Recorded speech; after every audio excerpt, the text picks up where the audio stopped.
안녕하세요. 저는 올해 40이 간 넘은 의사 여성입니다. 무더운 날씨 속에서 오늘도 환자 여러분들에게 좋은 진료를 해드리기 위해서 최선을 다하고 있는데요. 매일 똑같은 일의 반복 속에 제게 몇 년 전 놀라운 기적이 일어났답니다. 정말 세상에 이런 일이 있을 수가 있을까 싶을 정도로 신기한 일인데요. 그 덕분에 저는 잃어버린 저의 부모님을 모두 찾을 수가 있게 되었죠. 몇 년 전에 제게 일어난 일을 지금부터 한번 이야기를 시작해 보도록 하겠습니다. 제가 기억도 못하는 아주 어린 시절에 저는 고아원으로 입양이 되었어요. 부모님이 왜 저를 그렇게 만드셨는지 알 수 없는 그런 나이에 저는 그곳에서 자라나고 있었죠. 나중에 알게 된 건데 어떤 여자분이 울면서 이곳 고아원 앞에 포대기를 곱게 싸서 놓고 도망가는 것을 누군가 보았다고 하시더군요. 무슨 영문인지는 모르지만 이른 아침 새벽녘 울면서 저를 놔두었고 아무리 불러도 뒤도 돌아보지 않으시고 도망치듯 뛰어갔다고 하셨습니다. 그 포대기 안에는 제 이름 석자와 생일만이 적혀 있었고요. 똘망똘망한 눈망울에 보조개가 들어가는 귀여운 얼굴형을 한 제가 울지도 않고 포대기 안에서 똑바로 원장 선생님의 얼굴만을 쳐다보고 있었다고 하시더군요. 너는 다른 아이들과는 달랐어. 울지도 않고 어찌나 똘망하게 나를 쳐다보던지. 그 눈빛이 너무 예뻐서 내가 얼마나 기분이 좋았다고. 정말요? 제가 정말 그랬어요? 어린 시절 제 모습이 상상이 안 가요. 그렇겠지. 근데 지금이 훨씬 좋아 보여. 그때는 뭐랄까, 그 어린아이지만 뭔가 슬픔이 있는 얼굴이랄까? 하지만 지금은 너무 행복한 모습뿐이야. 선생님은 네가 이렇게 잘 돼서 너무너무 행복하단다. 감사해요. 다 선생님 덕분이죠. 제가 좋은 가정에 입양될 수 있는 것도 모두 선생님 덕분이었어요. 제 인생의 가장 큰 은인은 바로 선생님이세요. 에이, 그게 뭐 내 덕이야. 네가 축복받은 거지. 양부모님께서 너를 너무 좋게 봐주셔서 얼굴이 잊혀지지가 않는다고 하셨어. 고아원에서 몇 년을 보냈던 저는 아주 좋은 기회가 생겨 훌륭한 양부모님께 입양이 되었답니다. 교육자 집안이시고 경제적으로 부유하셨지만 아이가 생기지 않아 많이 힘드셔서 아이를 입양하려고 아주 많이 알아보셨다고 하더라고요. 몇 년을 준비하셨지만 마음에 들어오는 아이가 없어서 망설이던 찰나에 저를 발견하셨다고 하셨어요. 제가 있던 고아원에 오셔서 저를 한번 보시고 나서는 그 뒤로 꿈에도 제 얼굴이 계속 나올 정도로 잊지 못했다며 인연을 이어나가시기를 원하셨나 봐요. 그리고 일주일에 한 번꼴로 몇 달에 걸쳐 저를 안아보시고 입양을 결정하셨다고 하셨습니다. 그때 저는 4살이었고 양부모님은 50이 가까운 나이셨죠. 사람의 인연이라는 것은 정말 알 수가 없나 봅니다. 어떤 이유에서인지는 모르지만 부모도 버린 저를 생판 모르는 남이 자신의 딸로 데리고 간다는 것은 하늘에서 정해주신 운명이라고 생각해요. 정말 너무나 감사한 일이었어요. 양부모님은 저를 정말 많이 아껴주시면서 물심양면으로 후원해 주시기까지 하셨습니다. 늘 좋은 옷, 예쁜 옷만 입고 다녔고 갖고 싶은 장난감이나 학용품도 모두 다 사주셨어요. 피아노, 미술, 발레, 영어 등 제가 배워보고 싶다고 하는 것은 그 어떤 것이든 다 배울 수 있도록 기회를 허락해 주셨고 직접 픽업까지 해주시며 열정을 쏟아내셨죠. 이런 분이 저를 진짜 낳아주신 분이라면 얼마나 좋을까? 그때 그런 생각을 아주 많이 했던 것 같아요. 저는 애초부터 낳아주신 부모님이 따로 계시다는 말을 양어머니께 듣고 자랐었는데 남몰래 눈물을 훔치면서 그냥 양어머니가 제 엄마였으면 좋겠다고 하늘에 대고 기도까지 했었습니다. 학창시절 내내 좋은 교육 기회를 통해서 공부를 정말 열심히 했던 저는 저의 꿈인 의사가 되기 위해 지방에 있는 의과대학에 입학하게 되었어요. 물론 이 과정에서 양부모님의 절대적인 지원이 있으셨고 저를 위해 무엇이든 다 해주시는 부모님께 항상 감사한 마음도 갖고 있었습니다. 그리고 성인이 된 어느 날 양부모님은 제게 저를 낳아주신 친부모를 찾아보자는 말씀을 하셨어요. 우리 딸을 이 세상에 태어나게 해주신 고마운 친부모님을 우리 꼭 같이 찾아보자꾸나. 알았지? 네, 엄마. 근데 저 조금 두려워요. 그래, 두려운 네 마음 알아. 하지만 그래도 너와 내가 만날 수 있던 이유가 바로 낳아주신 부모님이 계시기 때문이야. 혹시 알아? 그분들도 너를 애타게 찾고 계실지도. 우리 같이 찾아보자. 두려울 것 없어. 여기 이렇게 엄마랑 아빠가 네 곁을 항상 든든히 지키고 있는걸. 저를 낳아주신 분도 저를 보고파 할까요? 그리워할까요? 찾지 않을 수도 있다는 생각이 왜 자꾸 드는지 모르겠어요. 자기 배 아파 낳은 자식을 그리워하지 않을 사람이 어디 있어. 다만 어떠한 상황 때문에 네 앞에 나타나지 못하실 수도 있어. 그러니까 우리가 먼저 용기를 내서 찾아보자. 응? 네, 엄마. 고마워요. 그렇게 저는 의과대학을 졸업할 때쯤 저를 낳아주신 친엄마를 찾아보기로 결심하였습니다. 여러 가지 절차를 통해서 알아보긴 했는데 이게 정말 쉬운 일이 아니더라고요. 유전자 검사를 등록해 놓고 연락을 기다리는 방법밖에는 할 수 있는 일이 없었어요. 저를 고아원에 맡길 때도 출생신고를 하지 않은 상태이기 때문에 서류를 떼어보아도 그 어떤 것으로도 찾을 수가 없었죠. 막상 이런 결과를 얻게 되니 가슴 한구석이 너무 뻥 뚫린 것 같았습니다. 그래도 어디에선가 저를 찾고 있을 것이라는 기대를 아주 조금은 하고 있었거든요. 그런데 진짜 전혀 저를 찾으려는 노력도 보이지 않았고 그 어떤 서류로도 찾아볼 수 없다는 사실이 저를 허무하게 만들더라고요. 그 일 때문에 몇 달 동안은 일의 능률도 오르지 않았고 뭐든지 하고 싶지 않았습니다. 밥맛도 없고 친구들을 만나도 재미가 없었고요. 이런 제 마음을 누구보다 잘 알고 계시는 양부모님은 저를 많이 위로해 주셨고 저는 그 힘으로 버틸 수가 있었답니다. 그리고 의대를 졸업하고 인턴과 레지던트 기간까지 버티면서 점점 의사로서의 자격을 갖추어 가기 시작했죠. 그러던 와중에 아주 반가운 소식이 들려왔어요. 저와 일치하는 유전자를 가진 여자분이 나타났다고 하는 겁니다. 친부모 찾기 등록을 하고 나서도 몇 년이나 후에 온 연락이었기에 처음에는 반신반의하는 마음이었어요. 혹시나 하면서 사실을 확인해 보았고 그 결과 거짓말처럼 제 친엄마를 만날 수가 있었습니다. 내 딸 맞는 거지? 응? 정말 내 딸이지? 네, 맞아요. 아이고, 미안하다. 내 딸아, 정말 미안해. 이 못난 애미가 너를 그렇게... 무슨 일이 있어도 너와 함께 했어야 하는 건데 내가 죄인이야. 내가 죄인. 무슨 말을 어떻게 해야 할지 모르겠어요.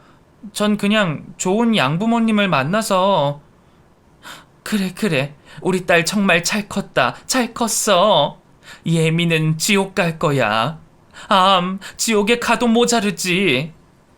친엄마는 자신은 지옥에 갈 것이라고 하시면서 자책을 하셨어요. 얼마나 우시는지 제대로 말도 잇지 못하셨고 그냥 저를 꽉 끌어안았다 손을 만지셨다가 또 가만히 얼굴을 쳐다보셨다가 그러셨어요. 무슨 정신으로 저도 그 만남의 시간을 보냈는지 기억도 제대로 나지 않을 정도로 쏜살같이 지나갔네요. 저는 그렇게 양부모님의 도움으로 저를 낳아주신 친엄마를 찾게 되었습니다. 그 후로도 자주 연락도 드리고 가끔씩 찾아가 식사도 함께하는 사이로 발전하게 되었어요. 처음에는 너무나 어색해서 제대로 말도 못하고 그랬는데 핏줄이라는 것은 정말 놀랍도록 무서운 것 같아요. 가만히 있어도 생각이 나고 계속 뭐 하시는지 궁금하기까지 했습니다. 친엄마는 현재 요양보호사로 일을 하고 계셨어요. 처음 만난 날은 지난 일들에 대해 깊은 얘기는 듣지 못했는데 나중에 친엄마가 어떻게 살아오셨는지 얘기를 들은 후에 정말 많은 생각을 하게 되었답니다. 만약에 제가 그 입장이었다면 어땠을까 하면서 말이죠. 친엄마는 저를 홀로 낳으셨다고 했어요. 이른 나이에 아주 많이 사랑했던 남자와 연애를 하던 도중 남친 부모님의 반대가 어마어마하게 심해서 어쩔 수 없이 도망치듯 헤어졌는데 나중에 알고 보니 아이가 생겼던 것이었어요. 에미는 바보같이 임신 4개월이 넘을 때까지도 모르고 있었어. 워낙에 내 나이가 어리기도 했고, 임신이라는 게 어떤 건지 꿈에도 생각도 몰랐으니까. 근데 왜 아빠한테는 말 안 했어요? 다시 말해도 되잖아. 아빠는 그때 미국으로 강제 유학을 가게 돼서 말이야. 이미 연락이 끊겨버려서 어떻게 할 수도 없었단다. 너희 아빠 부모님은 보잘것없는 이 엄마를 너무너무 싫어하셨어. 자신의 아들이 번듯한 집안 딸과 결혼해서 행복하게 잘 살기를 바라셨지. 나 같은 여자는 거들떠보지도 말라고 하셨으니까. 그럼 그 후에도 단 한 번도 만난 적이 없어? 나는 나대로 너를 그곳에 보내놓고 죄책감 때문에 정신없이 살다 보니 어떻게 이렇게 시간이 흘러버렸구나. 나중에 시간이 지나고 나서 그 남자 집 근처에 몰래 가봤더니 그곳에 다른 여자와 함께 나오더라고. 더 이상 내가 뭘 어떻게 할 수가 있겠어. 내 애기도 제대로 못 지키는 죄인이. 엄마, 그런 말 하지 마요. 자책하지 마.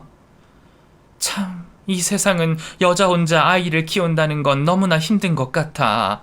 그때 나는 나랑 있는 것보다 나랑 떨어져 있는 것이 네가 더 행복하게 살 수 있을 거라 믿었어. 그래서 널 보낸 거야. 엄마, 나 이렇게 너무 좋으신 양부모님 만나서 지금 의사까지 됐잖아. 그러니까 엄마 지난 행동에 더 이상은 자책하지 말아요. 어렸을 때는 솔직히 부모님에 대한 원망도 많이 했었어요. 왜 나를 버렸을까? 왜 나를 다시 찾지 않을까? 그런데 지금은 아니에요. 그냥 지금 다시 엄마를 만난 것만으로도 너무 감사해요, 나는. 고맙다, 고마워, 우리 딸. 참 잘 컸어. 네 양부모님께 얼마나 감사한지 몰라. 평생을 두고도 못 갚을 은인이셔.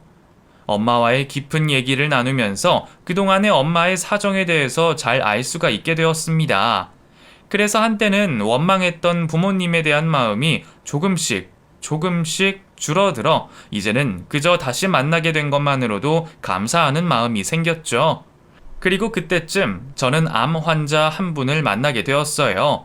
수없이 많은 환자들을 돌보는 것이 제 임무이긴 하지만 그때 만난 환자분은 뭔가 특별하신 분이셨어요. 나이가 지긋하신 중년의 남성이셨는데 폐암 시한부 선고를 받으시고 자신의 인생을 하나하나 정리하고 싶다고 하셨거든요.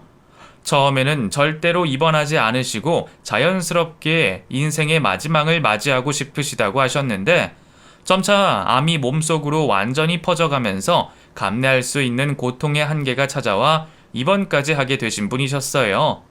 국어 선생님을 하시다가 은퇴하셨고 말씀도 차분하고 재밌게 잘하셨답니다.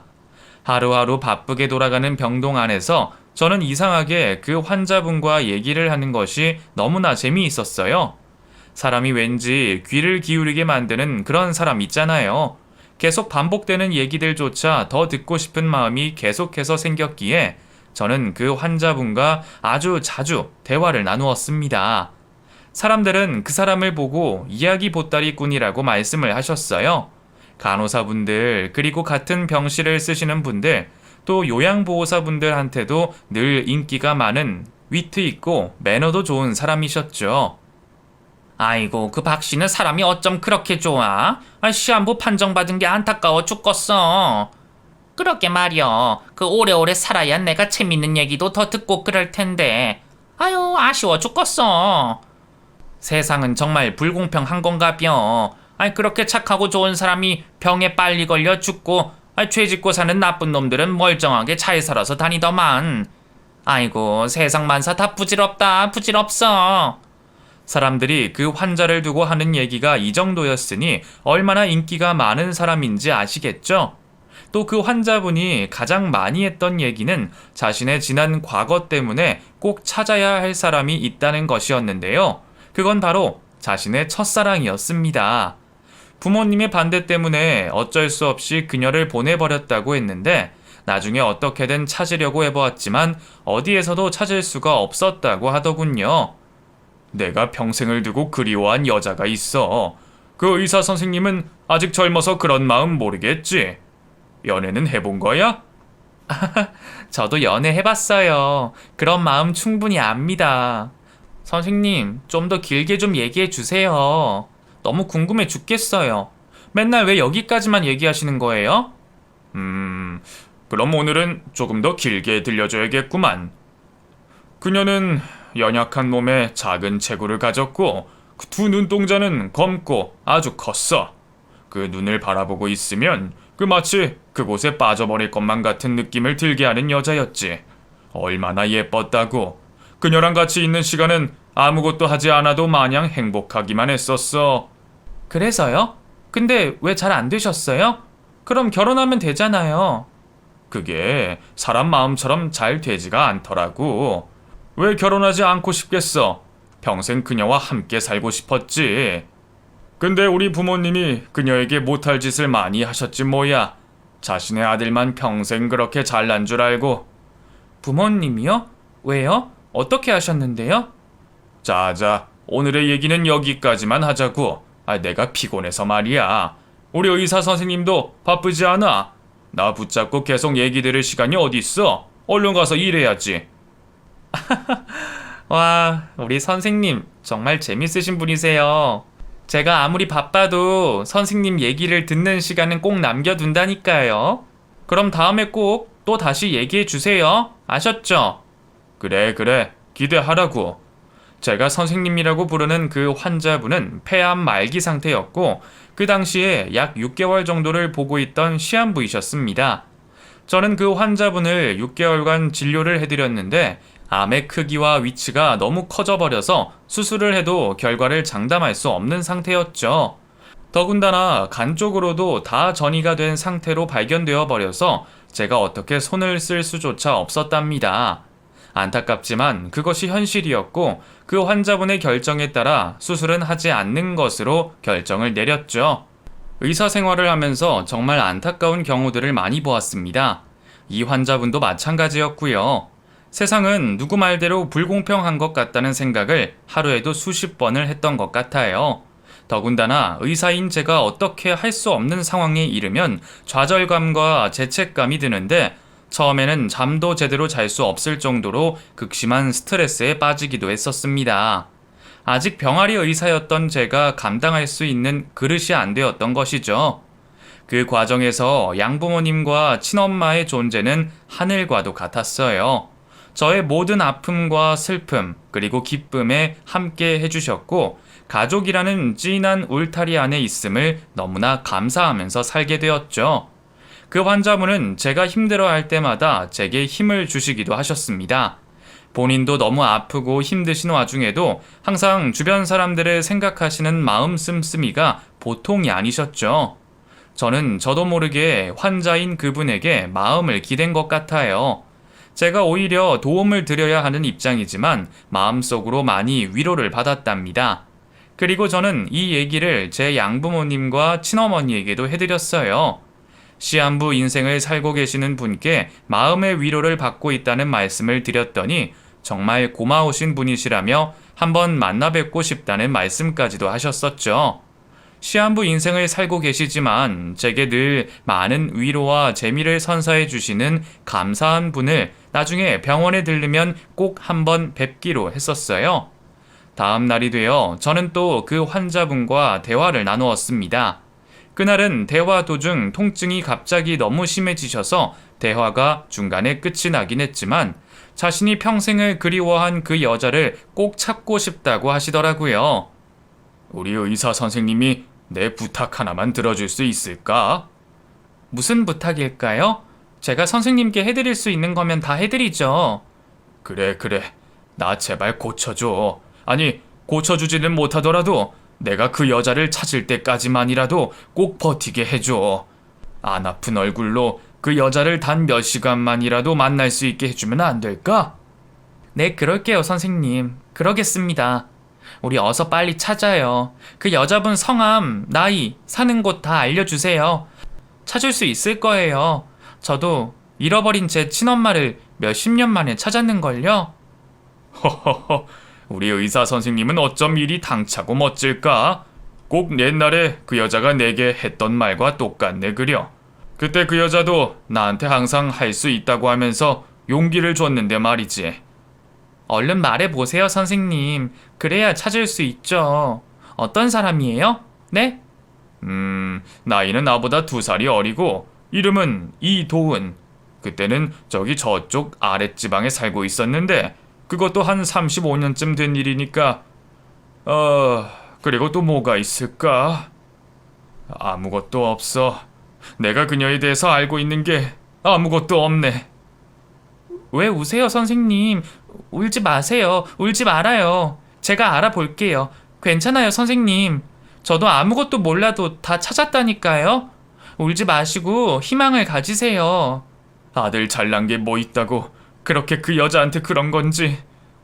결국 그렇게 사업 다 망하고 허망하게 돌아가실 거면서 우리 어머니가 나한테 돌아가시기 전에 그러시더군. 자기가 그 여자 내쫓았다고. 자기 때문에 도망간 거라고. 감정에 복받치셨는지 환자분은 말씀을 하는 도중에 계속해서 울컥하시며 눈물을 보이셨어요. 그러다가 통증이 심해지셔서 진통제를 놔드리고 저는 그 병실을 빠져나왔고, 시한부 인생을 살고 계시는 환자가 울면서 말씀하시던 그 모습이 잊혀지지가 않았거든요. 딱히 어떤 연고지가 있거나 다니던 학교를 알았다면 그곳을 통해서 알 수가 있을 텐데 말이죠. 전국 어디에 살고 있는지도 너무 오래전에 연락이 끊겨 알 수가 없는 상황에서 찾을 길이 막막했습니다. 6개월을 넘게 제게 진료를 받던 그분의 마지막 부탁을 들어주고 싶었지만 제가 그 당시에 할 수 있는 일은 아무것도 없었죠. 그러던 어느 날 친엄마에게 제게 전화가 왔습니다. 요양보호사로 일을 하고 계셨는데 사정상 일을 그만두게 되셨다면서 혹시 간병인으로 일을 할 수 있는 일이 없겠느냐고 여쭤보셨죠. 마침 저희 병원에서도 일손이 부족하다는 말을 들은 적이 있어 저는 친엄마를 저희 병원으로 소개시켜 드렸습니다. 엄마는 무엇이든 열심히 하시고 성격도 깔끔하셔서 어느 환자분에게나 인기가 많으신 스타일이거든요. 거동이 불편하신 노인 환자분이 계셨는데 마침 간병인을 찾고 있다고 해서 친엄마는 그분의 간병인으로 일을 시작하게 되셨습니다. 아침부터 저녁까지 같은 병원 안에 있으면서 저는 시간이 날 때마다 잠깐씩 멀리서 엄마의 얼굴을 보곤 했는데 자신의 친부모처럼 성심성의껏 돌봐주는 모습에 가슴이 뭉클하더라고요. 일 그만하시고 쉬시라고 해도 절대로 쉬지 않으시고 자신의 일에 열정적으로 일하시는 모습이 너무 보기 좋더라고요. 그리고 그때 저는 제게 특별한 환자분을 소개시켜드리고 싶었습니다.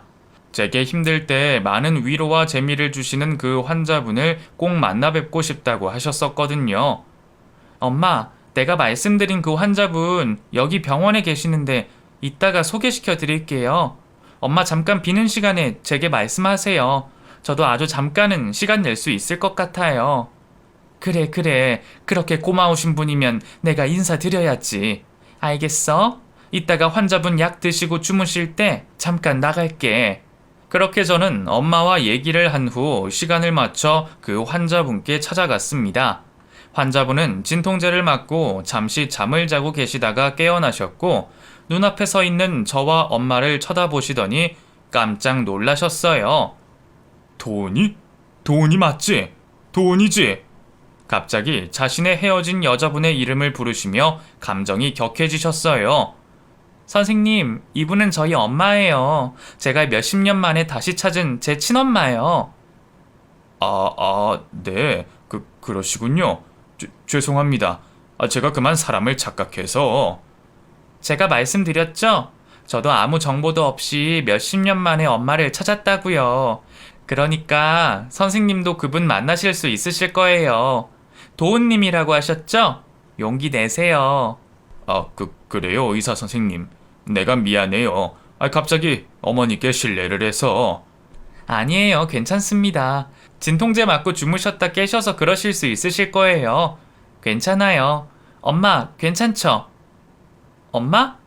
옆에 계신 엄마는 갑자기 얼음이 되셨고 크고 동그란 두 눈에서는 눈물이 맺혀 있으셨어요. 엄마, 왜 그래요? 괜찮으세요, 엄마? 제가 아무리 불러도 대답도 안 하시고 그 환자분의 얼굴만 뚫어지게 쳐다보고 계시더라고요. 그리고는 잠시 후 바닥에 털썩 주저앉아 버리셨습니다. 어머나 엄마, 괜찮아요? 왜 그래요 도대체? 정신 좀 차려봐요 엄마. 어디 아파요? 응? 이 사람아, 여기서 이러고 있으면 어떡해? 그렇게 난 내팽개치고 살았으면 보란듯이 잘 살아야지. 이게 무슨 꼴이야 대체? 엄마가 입을 여는 순간 병실 안은 조용해졌습니다. 환자분도 두 눈에서 눈물이 맺히면서 침대에서 몸을 일으키셨죠. 도훈이 맞지? 너 도훈이지? 그런 거야? 응? 도훈이 맞아? 어디 있었던 거야 도대체? 내가 평생 당신을 얼마나 찾았다고? 저는 두 사람의 대화가 도무지 이해가 되지 않았습니다. 친엄마의 성함은 도훈이도 아니었으며 두 분이 어떻게 그런 인연이었는지 상상조차 하지도 못했거든요. 엄마, 이게 다 무슨 얘기예요? 엄마 도훈이 아니잖아요. 이게 무슨 일이야 세상에나. 여기서 이런 꼴로 내 딸한테. 두 분은 주체할 수 없는 눈물을 흘리시며 말씀도 제대로 잇지 못하셨어요. 제가 아무리 옆에서 위로를 해드려도 두 분의 눈물은 절대 멈추지 않았습니다. 엄마는 바닥에 주저앉아 계시다가 침대를 잡고 일어나 환자분의 다리를 붙들고 엎드려 계속해서 울고 계셨고, 그 환자분은 저희 엄마의 어깨를 두 손으로 보듬으며 눈물을 흘리셨어요. 그 모습에 병실 안 사람들과 병실 밖에 있는 간호사와 다른 환자들까지 모두 쳐다보고 있더라고요. 저는 알 수 없는 이 상황에 어리둥절한 마음을 갖고 있다가 문득 생각이 들었습니다. 그럼 혹시 이 환자분이 제 아빠일 수도 있다는 생각이요. 엄마 말대로 그때 뒤늦게 헤어지고 혼자 저를 낳아 키우다가 고아원에 맡겼다고 했으니 그 남자가 이 환자분이 맞다면 제 아빠라는 얘기잖아요. 갑자기 그런 생각을 하니 숨이 턱 막히고 호흡하기가 곤란해질 정도였어요. 엄마, 얘기를 좀 해주세요. 도대체 이게 무슨 일이에요, 도대체? 우리 딸 인사해. 네 아빠야. 네? 아빠요? 제 아빠요? 그래, 네 아빠. 내 평생의 한 남자. 잠시 후 엄마는 제게 아빠라고 하며 환자분을 가리켰습니다. 저는 순간 얼음이 되어 그저 가만히 멀뚱하게 쳐다만 보고 있을 뿐이었죠. 엄마는 아무 말도 하지 못하고 눈에서 눈물만 흐르고 있었고, 환자분은 저보다 더 놀란 토끼 눈으로 저를 쳐다보셨죠. 아니 도훈아, 이게 어떻게 된 일이야? 아이가 있었어? 그때 아이가? 나 그렇게 도망치듯이 다른 지역으로 가버리고 나중에 알았어요. 뱃속에 아이가 생긴 걸. 아니 왜 말 안 했어? 응? 말하지. 나는 갑자기 그렇게 네가 떠나버리고 얼마나 힘들었는데. 미친놈처럼 너만 찾으러 다녔는데. 거짓말 마. 뱃속에 우리 애 임신해서 애기 낳을 때쯤에 니네 집 앞에 찾아갔다가 다른 여자랑 같이 나오는 거 봤어요. 당신 부모님이랑 다 같이 다정하게 차 타고 나가던데 내가 그걸 보고 어떻게 당신한테 말을 할 수가 있겠어요? 아니야, 정말 아니라고. 그 여자는 우리 엄마 친구 딸인데 유학 갔다가 들어와서 놀러 온 거야. 난 단지 정말 친구라고, 친구. 난 그런 것도 모르고. 아휴. 우리 지난 얘기는 천천히 하고 일단 당신 딸부터 인사해요. 내가 엄마 자격이 있는지는 모르지만 고아원에 데려다 놓고 30년이 지나서 다시 찾은 우리 딸이에요. 그 순간 저는 눈물이 핑 돌았습니다. 몇십 년 만에 찾은 엄마에 이어 이렇게 갑작스럽게 알게 된 아빠라는 존재까지 믿을 수 없는 일들이 벌어지고 있었죠. 처음엔 그저 어리둥절했어요. 믿을 수 있는 일인가 싶기도 하고 현실인지 꿈인지 분간도 되지 않았고요. 뭐가 뭔지 도대체 알 수가 없어 너무 혼란스러웠습니다. 두 분이 그렇게 몇십 년 동안 애타게 찾던 상대라는 사실도 놀라웠지만 그 두 분 사이에 제가 태어났다는 것은 더더욱 믿기가 힘들었어요. 혼란스러운 마음을 안고 은근히 그 자리를 빠져나와 제 방으로 와버렸습니다. 책상 앞에 앉아서 멍하니 생각에 빠져 있었고 잠시 후 저도 모르는 사이 눈에서 눈물이 줄줄 흘러내렸어요. 그냥 다른 건 다 생각하지 않더라도 잃었던 부모님을 두 분 다 찾은 것이잖아요. 더 이상 무슨 말이 필요하겠어요. 저는 다시 그 환자분, 아니, 제 아버지가 계시는 병실로 갔습니다. 그냥 걸어가다 못해 종종 걸음으로 가다가 결국엔 뛰어가기에 이르렀죠. 의사 가운을 입은 제가 복도를 뛰어가니 다들 무슨 일이 있는 줄 알고 왜 그러시냐며 물었지만 그런저런 얘기 모두 듣지 않고 앞으로만 직진을 했어요. 그리고는 병실에 도착해 두 분이 얘기 나누고 있는 모습을 본 후 소리쳤어요. 엄마! 아빠! 소리친 후 두 분께로 달려갔고 두 분은 저를 아주 꽉 끌어안아 주셨습니다. 미안하다 내 딸아. 미안해. 정말 미안하다. 내가 다 갖고 갈게. 나랑 이 사람이 너한테 한 죄 내가 다 가지고 갈게. 미안해. 아빠, 죽지 마. 죽지 마요. 제발 죽지 마. 내가 살려줄게. 우리 수술 받자. 수술해서 오래오래 우리 다 같이 행복하게 살자. 응? 우리 딸 정말 잘 컸어. 고마워. 너무 고맙고 미안하고. 저희 셋은 그렇게 한참을 부둥켜 안고 울었습니다. 그 모습을 본 병원 안은 눈물바다가 되었고 한참이나 저희를 지켜보고 계셨어요. 도대체 어떤 말로 표현을 해도 그 당시의 감정은 표현이 되지 않는 것 같아요. 감격스럽다라는 말도 그 상황에서 모자랄 만큼 저희는 평생 겪어보지 못할 마음의 뭉클함을 느꼈습니다. 어떻게 이런 인연이 있을 수가 있는지 생각만 해도 신기한데요. 두 분은 제게 지난날 있었던 각자의 입장에 대해서 조금씩 말씀해 주시더라고요. 아버지는 부모님의 지나친 반대로 엄마와 헤어진 후 몇 달 되지 않아 바로 유학길에 올랐고 아버지 친구분의 딸과 결혼을 했지만 얼마 가지 않아 아이도 없이 이혼을 했다고 하셨습니다. 한국으로 들어와 엄마를 찾으려고 백방으로 수소문을 했지만 찾을 수가 없었는데 알고 보니 엄마는 이름을 개명하신 상태라고 하더라고요. 그렇게 아버지는 홀로 일을 하다가 몇 번의 연애를 하셨는데 엄마에 대한 그리움 때문에 인연이 오래 가지는 못했다고도 하셨어요. 그러니까 저희 할아버지가 사업이 다 망해버리고 아버지가 돌아가시고 집안이 기울고 나서는 생활고를 겪을 만큼 힘든 시절도 겪으셨다고 했어요. 세상에 영원한 건 없나 봐요. 그리고 엄마는 일을 하면서 알게 되신 분이 이름이 맞지 않아서 일이 꼬이는 것이라며 개명을 적극적으로 도와주셔서 이름을 바꾸게 되셨고 저를 고아원에 맡겨놓고 10년이 흐른 뒤 다시 찾아와 보니 제가 좋은 가정에 입양이 되어 잘 살고 있다는 소식을 듣고 찾지 않기로 결심하셨다는 말도 들었습니다. 그렇게 두 분은 서로가 엇갈린 채로 살아가셨던 것이죠. 저는 그제서야 모든 상황을 듣게 되었고 저를 고아원에 보냈다는 사실에 원망하지 않았어요. 제가 아마 그 상황이 되었더라도 그렇게 하는 것이 최선일 수도 있다고 생각했을 테니까요. 어쨌든 저는 좋은 양부모님을 만나 입양이 되어 이렇게 의사까지 할 수 있었으니 모든 일에 감사만 있을 뿐이랍니다.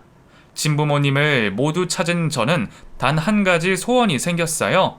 이렇게 오래오래 자주 만나면서 행복하게 살고 싶다는 소원이요.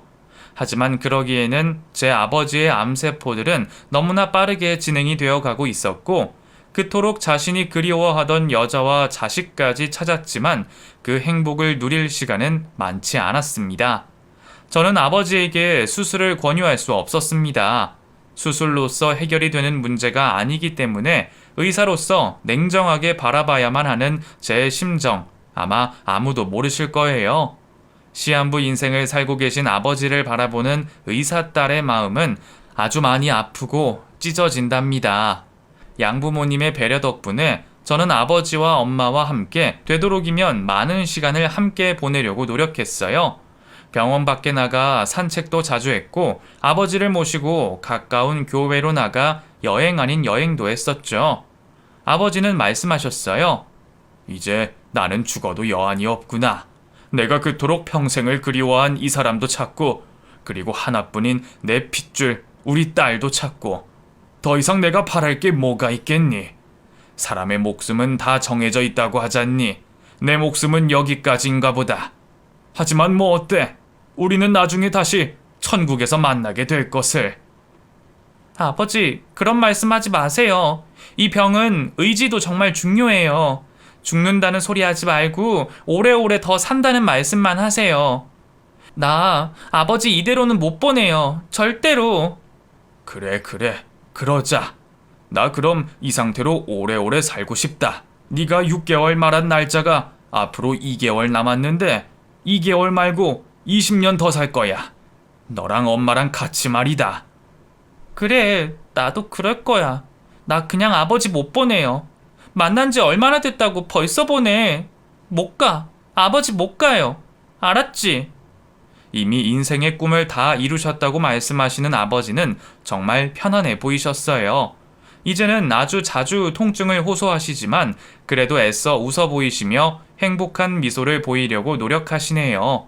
이런 아버지를 이제서야 만난 것이 너무나 안타까웠지만 단 1분 1초라도 더 많이 아버지와 함께 있으려고 많은 노력을 했었답니다.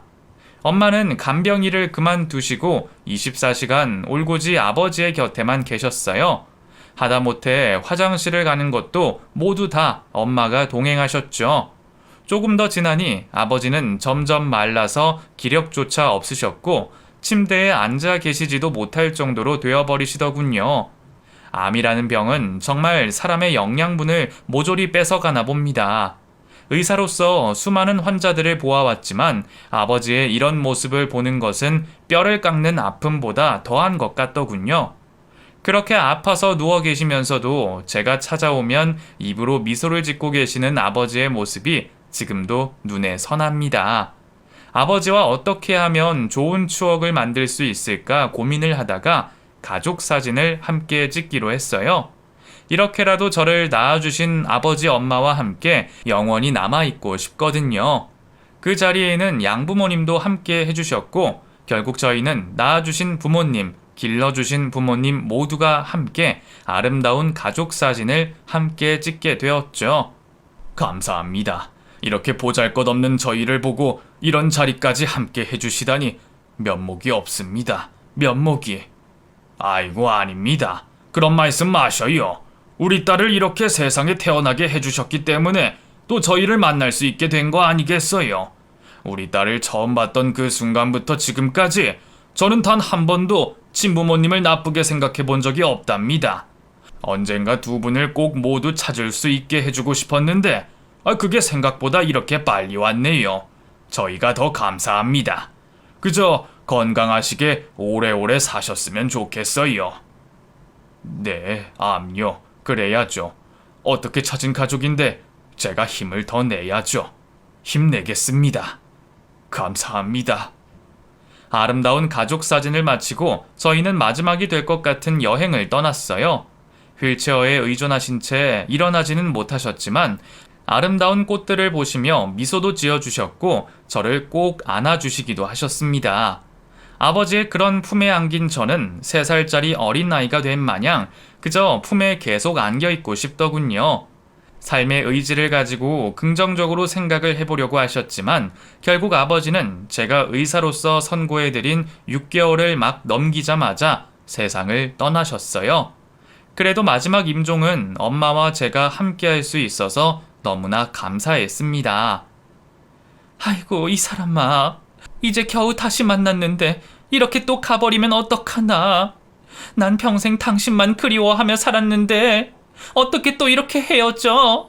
이 못된 사람, 이 못된 사람. 엄마, 아버지 그래도 다른 환자들보다 정말 편안하게 가셨어요. 그러니까 엄마, 우리 아버지 보내드리자. 그래, 우리 못난 네 아버지 잘 보내드리자. 그래야 먼저 가서 우리 또 기다리지. 이 사람아, 거기 가서 우리 꼭 기다려? 그때 또 그렇게 우리 못 찾고 그러면 우리가 가만두지 않을 거야? 엄마와 저는 그렇게 아버지를 보내드렸어요.